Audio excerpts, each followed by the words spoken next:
correcto. Bueno, dentro del juicio del divorcio, llega la pareja a la etapa del juicio. Inicialmente, ¿cuál es el papel del juez familiar? Aún después de que ya pasaron esa primera cita en el juzgado, ya cuando llegan con el juez familiar, ¿este busca de alguna manera conciliar o proceder o simplemente se va sobre conceder el divorcio? Sí, no, como lo dijimos anteriormente, los exhorta primeramente para que puedan conciliarse y no tener que llegar al fin del vínculo matrimonial.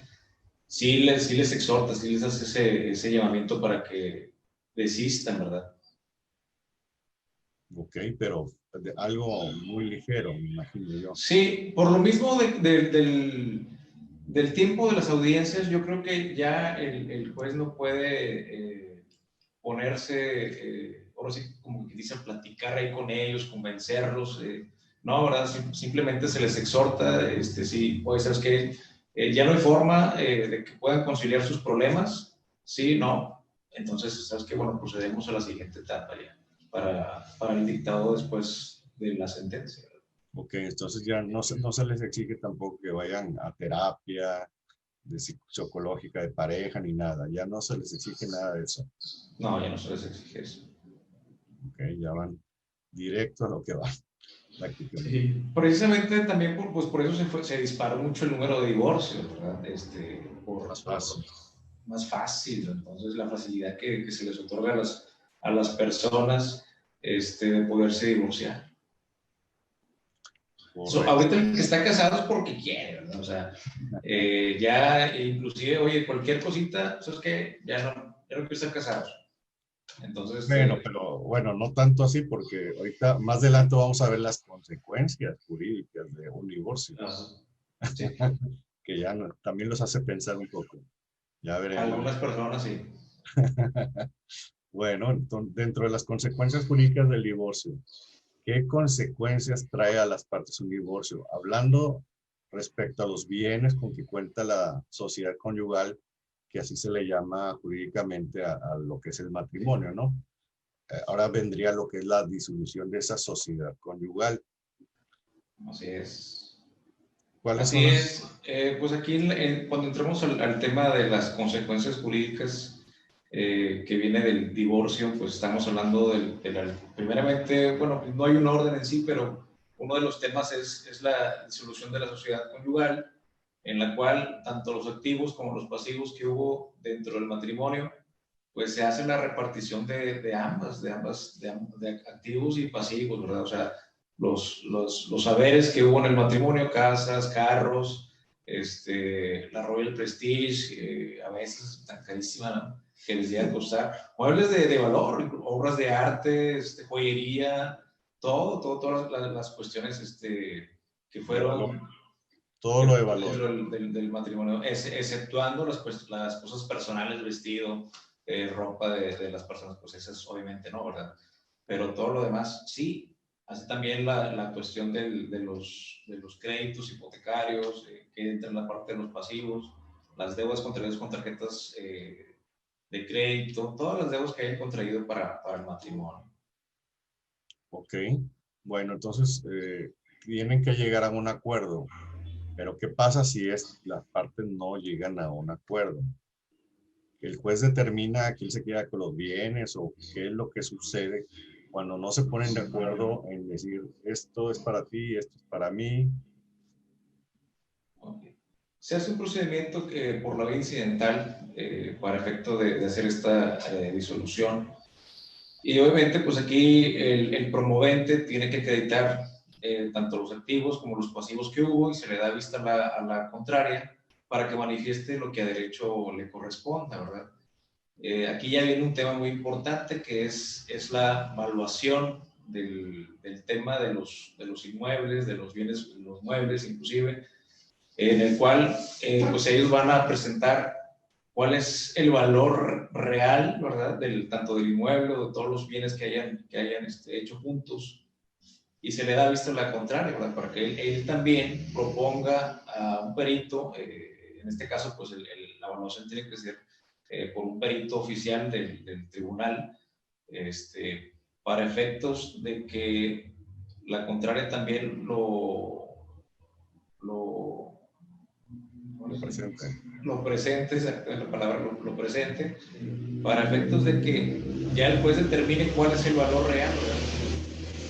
En base a esos avalúos que presenten los peritos de las partes. O sea, es un derecho que tiene cada una de las partes de presentar su evaluador, los valores que presenta por medio del evaluador, pero el evaluador entra aun cuando haya facturas de los bienes.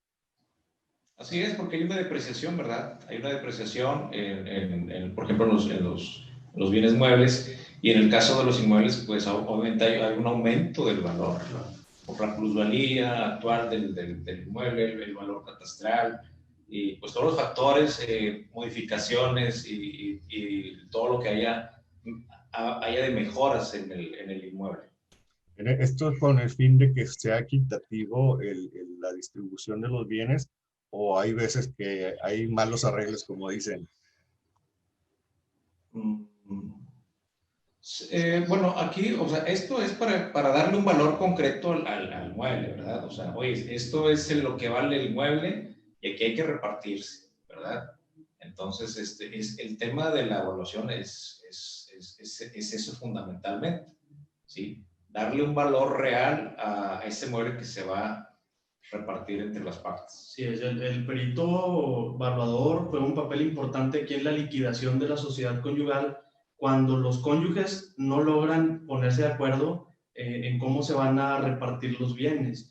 Por ejemplo, si existe una casa o si existe una casa, un terreno, y ellos no se ponen de acuerdo en cómo van a quedar repartidos los bienes, pues aquí es donde entra el perito evaluador, que es quien va a determinar el valor real, como aquí dice el licenciado, de los bienes, y esto ya en juicio pues se va a determinar para que se pueda partir en un 50 y 50%. Ok, correcto. Entonces, más Aquí que sí, todo es eso. Sí, bien. aquí sí es importante concientizar a las personas, ¿verdad?, de que es necesario la contratación de este perito evaluador que nos va a auxiliar, porque si no lo presentamos, se va a tener a lo que diga el perito de la contraria, ¿verdad? Entonces aquí sí es importante recalcar ese punto, que son muy necesarios en estos temas de repartición. Es muy importante entonces porque prácticamente está defendiendo su parte. Entonces, si hay algún tipo de maniobra que quieran hacer, pues va a tener la certeza de que su perito está presentando un dictamen real, de valor real, y pueden hacer lo que es el reparto lo más justo posible. Pero al final de bueno, se supone que ahí no están de acuerdo. Entonces, sí, el juez es el que determina cómo hacer el reparto, porque he escuchado también de que le solicitan a los peritos que hagan el reparto. ¿Es correcto esto o es en otro tipo de procedimiento?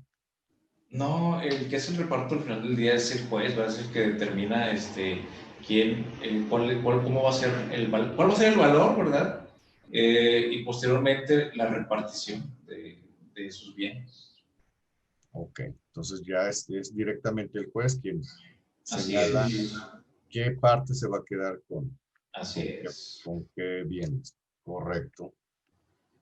Bueno, dentro de estas consecuencias jurídicas, pues existe dentro del matrimonio lo que es la sociedad conyugal, los regímenes matrimoniales de sociedad conyugal y separación de bienes. No sé si me quieran hablar al respecto, Luis, José. Sí, la sociedad conyugal, prácticamente ahí hablándolo simple y llanamente, pues obviamente es los bienes tuyos y los míos es una sola cosa, ¿verdad? O sea, lo mío es tuyo y lo tuyo es mío, como quien dice, ¿verdad? Eso es en términos simples para que la gente lo pueda entender. A eso se refiere la sociedad conyugal, ¿verdad? Todos los bienes que hayan contraído durante el matrimonio es de los dos, ¿verdad? Y en el de separación de bienes, aquí pues obviamente lo que hayan adquirido es de uno y del otro, ¿verdad? Aquí hay pues, por eso llamamos una separación. Aquí los bienes, obviamente, lo que haya adquirido durante el matrimonio, pues sigue siendo de cada uno, ¿sí? Aquí hay unos puntos importantes que es, por ejemplo, las capitulaciones matrimoniales en el matrimonio, las esponsales también, ¿verdad? Que nos ayudan en estos temas, porque, por ejemplo, la capitulación matrimonial es la forma en que se van a administrar los bienes. Inclusive, ahí sí hay capitulaciones que raramente se establecen, o sea, realmente casi no hay. Las personas no utilizamos esas figuras esponsales, capitulaciones, y por lo general, pues, nos vamos así, ¿verdad? Tener que repartir, que irnos a juicio para poder repartir los bienes que hayan hecho en la sociedad. Pero en sí, ¿qué son esas capitulaciones? ¿Qué son? ¿A qué se refieren? Digamos que es el acuerdo de cómo se van a administrar los bienes y qué va a entrar al matrimonio. Porque inclusive, por ejemplo, en el de separación de bienes, tú puedes decir, ¿sabes qué? Mira, vamos a estar en separación de bienes, pero este mueble sí va a entrar en sociedad conyugal, ¿verdad? O sea, este sí va a ser de los dos, ¿sí? O sea, es una situación que te ayuda a poder decidir qué bienes y qué no bienes, y qué bienes y qué no van a entrar a esa sociedad, a ese matrimonio, ¿verdad? A ese haber de los bienes del matrimonio. Ok, son, como quien dice, situaciones especiales, ¿no? Sí, de hecho, inclusive, pues el mismo Código Civil los establece tanto en el de sociedad conyugal como en el de separación de bienes, se hacen mención, pero te comento, o sea, realmente muy poca gente hace uso de esas capitulaciones. Inclusive en el régimen, fíjate, hubo una reforma aquí en ese tema del régimen de las sociedades, porque anteriormente, cuando tú te casabas, no establecías qué tipo de régimen iba a imperar el matrimonio. Por default se entendía que era sociedad conyugal. Actualmente ya no es así. Ahora si no se establece qué tipo de régimen va a ser, hoy día es separación de bienes, ¿verdad? Okay. Bueno, muy bien, está eso. He escuchado ahí, sobre todo en medios en Estados Unidos, que existen los acuerdos prematrimoniales allá en Estados Unidos. ¿En México aplica también? ¿Existe algo similar? Pues yo creo que entrarían las capitulaciones, entraría en el tema de capitulaciones matrimoniales. Hay otra figura que son los esponsales, pero esa entra como una protección durante el noviazgo, ¿verdad? No sé si tú has escuchado el tema de esponsales, que es una esponsal, ¿no has escuchado eso? No, Ok, digamos que duras con tu novia, no sé, 5 años, 6 años, 7 años. Y durante ese noviazgo, inclusive adquieres bienes o compras, inclusive empiezas a hacer tus compras para tu casita, ¿verdad? Que va a ser pues tu nidito de amor, ¿no? A la hora de que te vas a casar. Y esta persona, alguno de los dos, se echa para atrás, o sea, ¿sabes qué? Ya no me quiero casar. Entonces, ¿cómo dejamos a esa persona, a ese novio o novia, ¿verdad? Aparte de con el corazón roto, ¿verdad? Ahí entra aquí el tema de las esponsales. Las esponsales es la promesa de que me voy a comprometer contigo a matrimonio, ¿verdad? El momento ideal sería, por ejemplo, la pedida de la mano, ¿verdad? ¿Sabes qué? La pedida formal de la mano, ¿sabes qué? Nos vamos a casar, vengo a pedirte la mano, te ofrezco, ¿cómo se dice la pregunta de matrimonio? La pedida de la mano, ahí. Vengo a solicitar. A solicitar, ¿verdad? Y la otra persona, no, ok, sí, sí acepto, ¿verdad? Ahí ya se está estableciendo el acuerdo de ambas partes de contraer el matrimonio. O sea, esto realmente es un precontrato, por decirlo así, una promesa de contrato, ¿verdad? está protegido por los responsables, en el Código Civil se establecen, y esto nos ayuda a proteger un tanto ese compromiso que se va a realizar, ¿verdad? ¿Ante qué autoridad se presenta a esas esponsales? Esas esponsales, la única formalidad es que sea por escrito, porque estamos hablando que es un contrato, ¿verdad? Pues te puedes auxiliar de un notario para que formalice o dé fe de ese contrato que se va a realizar. Si estamos hablando ya no de una materia familiar, estamos hablando de algo civil, ¿verdad? De algo de carácter civil, porque no es en sí el matrimonio, lo que se está tutelando, sino la promesa, ¿verdad? La promesa de comprometerte a determinado fin, ¿sí? Entonces, la única formalidad es que sea por escrito. Por eso te comentaba que el momento ideal sería, por ejemplo, en la pedida de la mano. Muchas personas lo desconocen y las que lo conocen, pues no lo hacen, ¿verdad? Realmente, inclusive, pues ya ni la pedida de mano hacen. Entonces, pues ya entró en desuso, pero fíjate que en el año 2012 hubo una intención ahí de algún diputado de presentar una iniciativa para que se eliminara del Código Civil el capítulo de las esponsales, ¿sí? Eso fue en el 2012. Lo bueno fue que, pues no, se determinó que no, continúan vigentes ese capítulo para aquel que lo quiera utilizar. Pues es un buen tip, abogados, muy bien, o sea, muchos desconocíamos eso, sobre todo porque hay mucha gente, muchos profesionistas, sobre todo, que ya con planes de matrimonio empiezan a adquirir bienes en conjunto, y muchas veces dicen, no, vamos a hacer una cuenta, y no, pues a nombre de la novia, al cabo ya nos vamos a casar, o adquieren bienes, y a nombre del novio, y los dos están pagando. Se rompe esa relación y bye, y si terminaron mal, pues en venganza quedan con lo del otro, ¿no? Y no lo pueden demostrar. Entonces, oye, y la vergüenza social, ¿verdad? Que inclusive hay ocasiones que corriste ahí las invitaciones, o sea, se hizo público. Aquí en este tema, pues, hay una indemnización, precisamente por el daño moral, ¿verdad? Entonces, sí. ¿La determina quién? O sea, ¿por medio de qué tipo evidentemente, es un juicio civil, ¿no? Este es un juicio civil. Se tiene que hacer un procedimiento judicial para hacer válido ese daño, ese daño moral, ¿no? que tiene la persona. Ok, pues para que se pongan buzos los chavos y las chavas de hoy, ¿verdad? Pues sí, hombre, porque pues ahí lo tienen y no lo usan, entonces. Que vayan, que se asesoren bien con unos buenos abogados. Muy bien. Elaboramos. En el caso de, bueno, estábamos hablando de la disolución de la sociedad conyugal. Ya vemos que hay dos tipos de régimen. ¿Pasa lo mismo? O sea, ¿no hay una diferencia al momento que se realiza la disolución de la sociedad conyugal? ¿Cómo? ¿Existe alguna diferencia, o sea, de los bienes? Por ejemplo, que yo estoy por separación de bienes, y tengo mis bienes de antes del matrimonio y los después del matrimonio.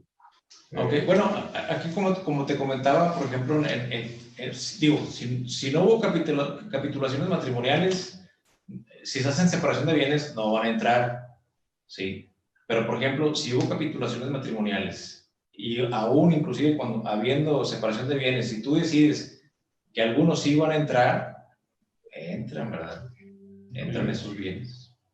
Ok, correcto. ¿Qué otras cosas aquí dentro de la disolución de sociedad conyugal no entran? Por ejemplo, si yo heredé algo, ¿entra dentro de esto? No, lo que es donaciones, temas de herencia, ¿qué más? Lo que se haya adquirido antes, con posterioridad, con anterioridad, perdón, al matrimonio, pues todo eso no va a entrar dentro de la sociedad. Pero lo que te comentaba hace un momento, ¿verdad? Si hay capitulaciones, es que el tema de las capitulaciones no es muy conocido. Si tú en las capitulaciones decides que sí entran en ambas, conyugal y separación. Tiene que existir el acuerdo de ambos, el consentimiento de ambos. Así es. Pero si no lo hay, que en la mayoría de los casos no lo hay, por ejemplo, de separación, pues no va a entrar, eso no va a entrar. Y tampoco va a entrar en la sociedad conyugal. O sea, si yo fui ganador de la Casa del TEC hace 5 años y me caso después de que gané esa casa, ¿entra si me divorcio? No entra. No entra tampoco. Ok, bueno, entonces para estar truchas, ¿no? Que no nos vayan a... Por si se ganan la casa del TEC, no entra. Muy bien, entonces todo lo de rifa, aunque esté dentro del matrimonio, si yo me gano un premio, no es de los dos.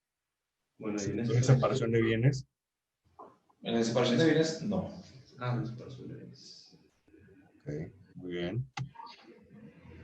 Bueno, hay unas consecuencias jurídicas que son algo tristes y graves por la disolución del matrimonio, pues obviamente se rompe una familia. Dentro de esa familia a veces hay hijos. Entonces, hablando de los hijos, ¿cómo se determina ahí la custodia de estos hijos? ¿Es indistinto que se queden con la mamá, con el papá? ¿Quién lo decide? ¿Cuál es el procedimiento ahí para obtener una custodia de los hijos? Aquí, pues primeramente y de igual manera, pues se le solicita la conciliación, que lleguen a algún convenio para poder establecer la custodia del menor y los regímenes de visitas.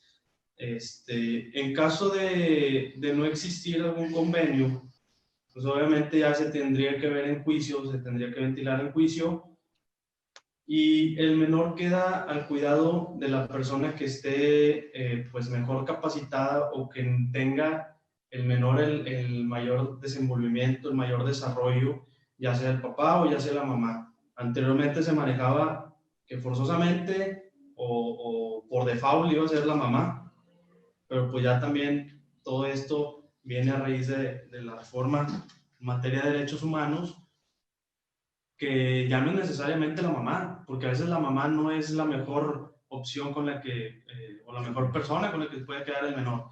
A veces es el papá, y esto también muchas veces la gente lo desconoce y piensa que por el simple hecho de ser la mamá se va a quedar con el menor, pero no, ahí se ven o se tienen que determinar ciertos factores, estos los determina el juez, para poder determinar con quién se va a desarrollar y con quién se va a desenvolver mejor el menor, tanto en lo educativo, tanto pues en lo económico, y pues simplemente que tenga un vínculo familiar donde el menor pueda vivir en plenitud. Pero en este caso, obviamente, es en caso de que no se pongan de acuerdo, porque pues, igual claro, en caso de que no estén de acuerdo. Y dice, no, pues se quedan con la mamá, pues ahí no hay ningún problema. Pero cuando no se ponen de acuerdo, entonces sí entra dentro del juicio de esos pequeños incidentes, ¿no? Sí, así es por la vía incidental también. Todas las consecuencias jurídicas son por la vía incidental. Aquí estamos hablando del tema de la convivencia interina de menores, ¿verdad? Aquí este procedimiento tiene la particularidad de que si, por ejemplo, no te dejan ver a ti, a tu hijo o hija, ya seas papá o mamá quien tiene la custodia, tienes que promover este juicio, ¿verdad? Para que se fije una convivencia provisional, ¿verdad? La cual se llevará a cabo en el Centro Estatal de Convivencia, que está ubicada acá por el rumbo por el Obispado. Y posteriormente, pues ya el juez fijará la forma en que se tendrá que llevar esa convivencia posteriormente, o ya una sentencia. Sí se exhorta a las partes, inclusive dentro del mismo procedimiento, a que puedan conciliar, ¿verdad? Porque evidentemente no es lo mismo que convivas con tu hijo en el centro, que convivas en tu casa, en el parque, en alguna otra parte que no sea ahí. Claro. Y aparte me imagino que ahí en el centro de convivencia son visitas supervisadas, o sea, no tienen la libertad de convivir libremente padre-hijo o madre-hijo. En el caso, estamos viendo respecto a, obviamente, la custodia, en el caso de la custodia, que todavía no se haya determinado, consulta a los menores con quién quieren estar, se llega a consultar, llega a pasar eso dentro de un juicio. Sí se les consulta, evidentemente, sí se le, al menor se le entrevista inclusive, ¿verdad? El juez tiene ahí esa cercanía con los menores, los escucha, ¿verdad? Con quién se sienten a gusto, con quién están mejor, sí se les toma parte en el procedimiento. Okay. Es un derecho del menor que pueda decidir cuando se está ventilando derechos sobre ellos mismos. Si tienen la capacidad, obviamente se acude con psicólogo. No es tanto que ellos entren directamente a juicio con los papás y con la gente ahí, ¿verdad? Sino que acuden con psicólogo y ya con base en el dictamen del psicólogo, ya es como el juez ahí, es como determina, como él decide cómo va a quedar lo de la custodia. Entonces, es otro de los auxiliares, aparte del evaluador, el psicólogo. El psicólogo que ayuda en estas situaciones de la custodia, de la misma separación, o cualquier otra situación que tenga que ver ahí la psicóloga familiar, ¿verdad? Así es. En este caso, pues ella es la que entrevista, no propiamente los menores están dentro de la sala de audiencia de juicio, ¿verdad? Mira, a mí en lo particular me ha tocado ver que algunos jueces sí platican con los menores, ¿verdad? Ya es dependiendo cada juez, el criterio de cada juez, inclusive de cada distrito, ¿verdad?, judicial. Pero sí me ha tocado ver que hay algunos jueces que sí se toman muy, de hecho, pues es una obligación, ¿no?, de procurar el bienestar del menor, y sí los entrevistan, ¿verdad? Sí los entrevistan, sí llegan a tener ese interés, sí tienen ese interés, vaya, por ver cómo se encuentran ellos, a escucharlos, ver cómo escuchar su parecer, su sentir. En el caso de que ya lleguen a un acuerdo, a un convenio, ya sea por medio del juez que lo ordene o ellos mismos lleguen a ese acuerdo de custodia y de visitas con los hijos y demás. Si alguno de ellos llega a romper ese convenio, falte, ya sea que la madre no le quiera prestar al hijo o el padre que le toque convivir con el hijo no acuda, ¿hay algún tipo de pena en esos casos? Sí, en caso de que no cumplan con el régimen, ya sea de visitas o de convivencia, pues obviamente hay consecuencias ahí mismo en materia familiar, hay consecuencias también en la materia penal para el caso de que sí, obligarlos, o a veces cuando los papás ya no entregan al menor, pues ahí también incurres en delito y tienes alguna pena corporal. Por eso es muy importante acatar la resolución que dicta el juez. Si al papá o a la mamá le toca ciertos días, pues hay que cumplir con ello, porque al final de cuentas lo determina el juez y así es como debe ser, se debe de cumplir. Okay. Dentro de esas penas puede ser la pérdida de la custodia, imagino. Claro, eso viene aquí como lo menciono en la materia familiar, pues pueden solicitar la pérdida o el cambio de custodia o inclusive llegar hasta temas más drásticos como la pérdida de la patria potestad, cumpliéndose obviamente ciertos requisitos. Ok, bueno, continuamos aquí con las consecuencias jurídicas, hablando de los hijos. Durante el juicio de divorcio, obviamente, cada una de las partes tiene su abogado, que está viendo por sus derechos. Los hijos, ¿quién ve por los derechos de los menores dentro del juicio? Bueno. Aquí en materia familiar también entra, hay tutores en materia familiar y también entra el Ministerio Público. En caso de que las partes puedan llegar a algún convenio, pues obviamente el Ministerio Público tiene que también revisar este convenio para que sea acorde a los beneficios del menor. Sí, que no se violen derechos de los No menores. violen los derechos del menor, exactamente. Ok, obviamente los derechos es a que tener techo, casa, alimentos y estudios. Esos son los derechos, ¿verdad? Que tiene Así el es, menor. y la convivencia con los papás, que sea, pues, mientras no haya alguna oposición o mientras no haya, por ejemplo, que el papá esté siendo perseguido por algún delito, pues todo está bien. O sea, los menores tienen derecho a convivir con los papás. Correcto, muy bien. A eso le llaman generalmente pensión de alimentos.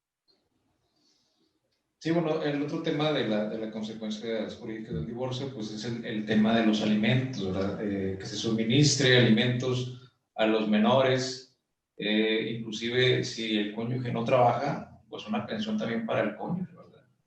Es el tema de los alimentos que pues aborda el tema de casa, vestido, seguridad social o de la salud. ¿Qué más te va a decir? Pues Ok. todo linealista, mayormente. Ropa, vestidos, calzado, todo, educación. Cuando hay cumplimiento por parte de los alimentos, generalmente hay algún tipo de embargo o pena para que ponga ese dinero por alimentos, la parte que se está comprometida a dar Sí, esa mira, aquí ayuda. como los anteriores consecuencias que mencionamos, también se tiene que entablar un juicio, ¿verdad? Se tiene que entablar un juicio de alimentos en el cual tienes que justificar que no se te ha dado o que no le han dado los alimentos a los hijos, ¿verdad? En este caso, o inclusive, pues puede ser, como te comentaba, al cónyuge que no labore, que se haya dedicado a las labores del hogar, ¿verdad? Ellos pues alcanzan esos alimentos. Entonces, pues tienes que iniciar el procedimiento por la vía incidental, igual, ¿verdad? Se tiene que hacer un juicio, inclusive, pues ya hoy por hoy, fíjate que hoy por hoy, en algunas sentencias te lo manejan como verlo por la vía incidental o iniciar el juicio, ¿verdad? Un juicio autónomo al procedimiento del divorcio y que sea la demanda de los alimentos, que solamente, exclusivamente se va a versar sobre los alimentos, la convivencia o convivencia y alimentos, es el que se va a tener que ventilar por un juicio autónomo ya independiente al resultado del divorcio. Sí, ya cuando pues incumple esta sentencia, sí entra lo que es el embargo, a efecto de garantizar esas pensiones que no se le otorgaron al menor. Se tiene que cuantificar cuánto fue lo que no se le otorgó, en cuánto tiempo, cuál fue el lapso. Y aquí es donde también puede entrar el tema de los peritos evaluadores, porque al momento de dictar la sentencia y ejecutar la misma, se establece una cantidad líquida que es la que adeuda el deudor alimentista, y se le pueden embargar ciertos bienes. Estos bienes pues obviamente tienen que ser evaluados por un experto que es el perito evaluador, y es donde se determina ahí pues el valor del ya sea bien mueble o bien inmueble, atendiendo, ¿verdad?, a la cantidad que se haya dejado de administrar, de suministrar. Correcto, no, pues muy bien.